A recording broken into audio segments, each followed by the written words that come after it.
Isa si Pokwang sa mga celebrities na nagdadalamhati, ang isa sa mga pangunahing bukalista ng iconic Pinoy rock band na Aegis. Sa kanyang Instagram story, ibinahagi ni Pokwang ang art card mula sa GMA Network na nag-aanunsyo ng malungkot na balita. Kalakip nito ang taus-pusong mensahe ng kapuso komedyan para sa kanyang idolo.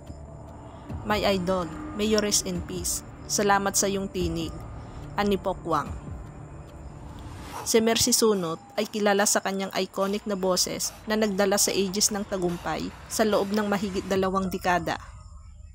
Kabilang sa kanilang mga hit songs ang Halik, Basang-basa sa ulan, Luha at Sinta na naging bahagi na ng buhay ng maraming henerasyon ng mga Pinoy. Ang biglaang pagpanaw ng iconic vocalist ay ikinagulat ng marami. Isa sa mga unang nagbahagi ng malungkot na balita ay si Frankie Ballesteros, crew member ng Aegis sa kanyang social media. Samantala, si Juliet Sunot, kapatid ni Mercy, ay binago ang kanyang profile picture bilang simbolo ng pagdadalamhati. Inanunsyo na rin sa mga opisyal na social media ng banda ang pagpanaw ng bukalista.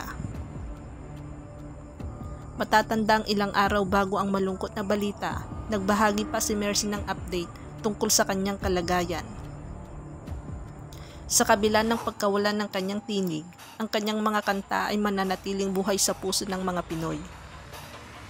Sa panayam naman ni MJ Filipe kay Mercy noong November 8 sa naganap na dinner show ng isa pang OPM icon na Eva Eugenio sa Hayward, California, masaya pang nakipagtsikahan sa kanya ang lead vocalist ng Aegis.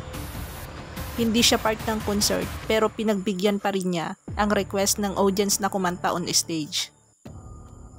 Sabi ni Mercy kay MJ, nawawala ang lungkot at homesick niya kapag nagpe-perform ng live. Lalo na kapag nasa stage ka. Parang nawawala yung problema mo. Hindi mo naisip na may sakit ka. Para yun na yung way para hindi ako masyado malungkot. Kaya nililibang ko na lang sarili ko para hindi ko maisip ang karamdaman ko. Anya.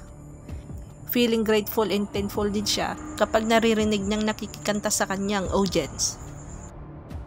Masaya kasi hanggang ngayon alam pa rin nila yung mga kanta namin, sabi raw ni Mercy. Kasunod nito, naibahagi nga ni Mercy ang kanyang sakit. Nandito ako sa Amerika dahil nagpapagamot ako. Meron akong breast cancer na stage 4. Nalaman ko ito last year pa. Nagpamammogram ako. Pero nung time na yun, benign pa siya. Nung April, na-diagnose na ako ng cancer. Siyempre malungkot kasi maraming nagbago.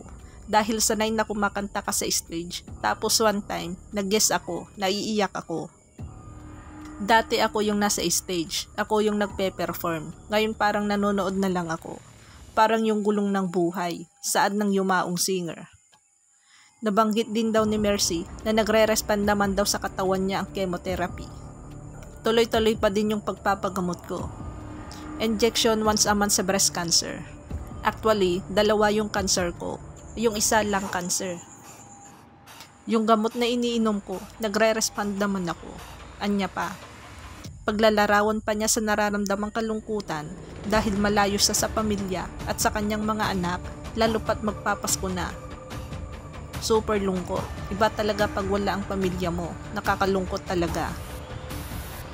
Lalo na nalayo ako sa mga anak ko. Pero para naman sa kanila ito, kaya lumayo ako para gumaling ako. Para magkasama kami ng mahabang buhay. Naiintindihan naman ng mga anak ko, saan pa ni Mercy. At tungkol naman sa mga kapatid na kasama rin niya sa Aegis Band, malungkot sila dahil 25 years kaming magkasama tapos bigla akong nawala sa grupo. Pero naintindihan naman nila kasi para naman sa akin yun.